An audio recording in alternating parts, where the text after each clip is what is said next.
So what I'd like to do now is get started. Great. Well, let's start at the beginning. What is an option? Ron, an option is a choice. Options give you the rights. They give you certain rights. They give you the right to buy or sell an asset at a predetermined price during a preset period of time. As an owner of an option, you have rights. You have all the rights. The person that grants you the option, the seller, that person has nothing but obligations. Because of these features, you have enormous flexibility. You can tailor option strategies. You can combine options in certain ways to give yourself unlimited flexibility. If you have a certain risk-reward tolerance, you can tailor an investment strategy to meet that tolerance that you have. If you have a certain desire for probability of profit, you can tailor your investment strategy to meet that exact need. Now, there are more than one type of option.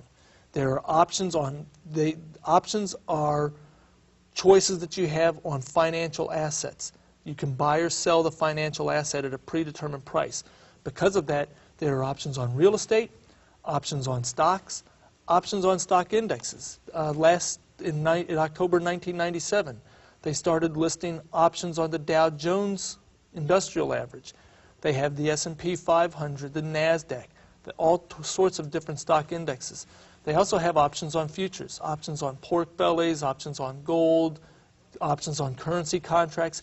So you have options on a whole range of financial assets.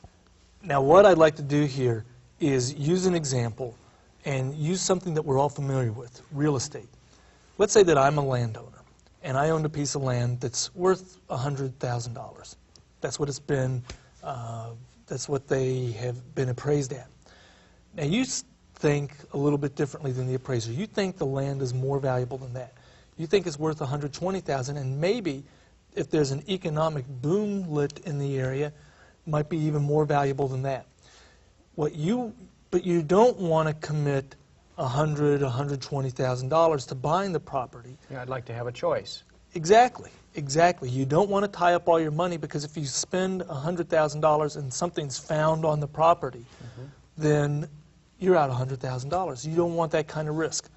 So what you can do is you can acquire an option to buy that property. And what would happen, you and I would agree that you would acquire the right to buy the property during the next 12-month period. You would acquire the right to buy it at $120,000.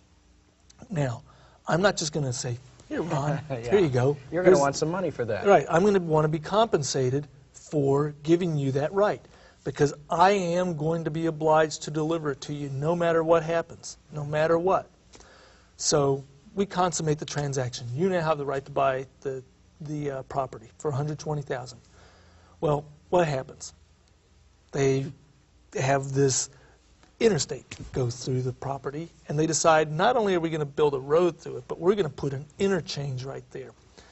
And at interchanges on interstates, you tend to have fast food restaurants, gasoline stations, motels, all the travel-oriented businesses. Well, McDonald's comes to me and says, Mr. Fishback, we'd like to buy your property, and we'd like to give you enough money so that you don't even think about selling it to Wendy's or Pizza Hut or anybody else. Well, I'd say, that's great. I'd love to sell it to you. But I got a problem. Like, this guy owns an option on the property to buy it. Well, McDonald's then goes to you, and they say, Ron, we're willing to give you $500,000 for the property. I'll take it. You'll take it. There's two things you can do. One, you can call me up as the grantor of the option and say, you know, I want the property. You would say, I want the property, and I would have to sell it to you for $120,000, and I would be lamenting the fact that I gave you that opportunity, but I got compensated for that. Right. On the other hand, the other thing that you could do is you could simply say to McDonald's, I will sell you my option. And the price would be the $500,000 minus the exercise price, that $120,000. So they would pay $380,000. Right. have the right to buy, that they would give that to you, and then they would give me $120,000. Right. So they would have the property for their net cost of $500,000, Right. that original price they were willing to pay. And I never really owned the property during all of that. You never really owned the property. So unless you exercise the option, then you'd Right. only own it for a brief period. Right. Now that's the good side. Mm-hmm. Now there's another good side to options. Let's say that I'm out there on my land and start smelling something, and all of a sudden it's a toxic waste dump. The property is worthless. Yeah. Now, if you had purchased the property yourself, that property would now be worth zero. Right. It would be worth zero. If you had bought it, you would have been out the entire $100,000. Right. Instead, you're out your $10,000 that you gave me. Yeah, that I gave you for the right. So that's, and what you're seeing right here in this particular graph is we're seeing the property, and this is on page 3 in the book. The property value starts at 0, Mm-hmm. and as the property value gets to $120,000, there's no value to exercising the option. I mean, who's going to exercise an option to buy it for $120,000 when it's only worth $100,000? So there's no exercise value here. But once it gets to $120,000, it starts climbing quite a bit. Now these are best case scenarios, Right. best case comparisons. That's not usually the way it works, but we're going to get to that in just a minute. And here's the way we want to get back to how you would calculate profits and losses. Okay. You notice right here we have the land value at 0. Our option value is 0 because we're not going to pay. Remember, it's the right to buy the property for $120,000. You are not going to buy. You are not going to pay $120,000 to buy when the property's worth 0. Right. So the option is worth 0. Now, in the opening transaction, you paid $10,000, Right. and you'll notice that whenever you pay something, it's out of pocket. Yeah. It's kind of like when you write a check. It's a minus in your check register. Mm-hmm. So there was a minus $10,000 to your wallet. So the net of these two is minus $10,000. At $120,000, nobody's going to pay.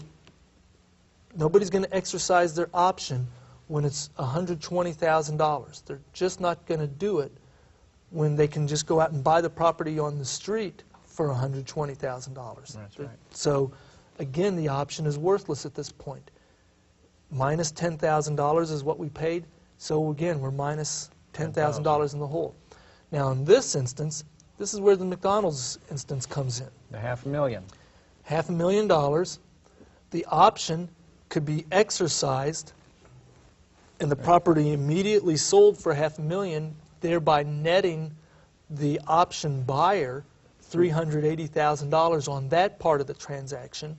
The opening part of the transaction is minus $10,000, and so there's a profit of $370,000. And that's where you get this gigantic leverage on the limited risk. You notice that the loss never gets above $10,000. So that's why options are as attractive as they are. They give you tremendous amounts of leverage with limited risk. And your risk is defined. You know what it is. Exactly. Now, this is the profit and loss graph of the property. And what I want you to notice is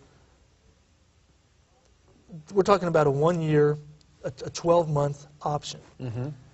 The probability of, remember our original, the land was worth $100,000. We're buying an option to acquire it at $120,000. You'll notice that what are the chances it's going to get to even $130,000 over the next year? That represents a 30% increase. So more than likely, this is $125,000, $130,000 is going to be up in this area, right up in here, and you'll notice that we are still in the loss column right there. It's not until you get right to, in fact, the $130,000, because the break even, and this is, by the way, is called a call option, because you, the buyer, are going to call away the asset. Right.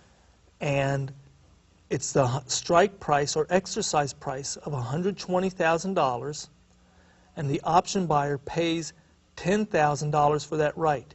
You take the $120,000 and add the $10,000, that's $130,000. That is your break even, which is this point right here where it crosses the zero mark. So that's an easy way to calculate the break even of an option. And again, for us to even begin making money on this transaction, for you to begin making money on this transaction, you need a 30% increase in just a year, which is a 30% increase. I'll take that chance, and I will collect the $10,000 and give you that right. Now, if the best case scenario comes along, I'm going to regret it, but that's the way it works.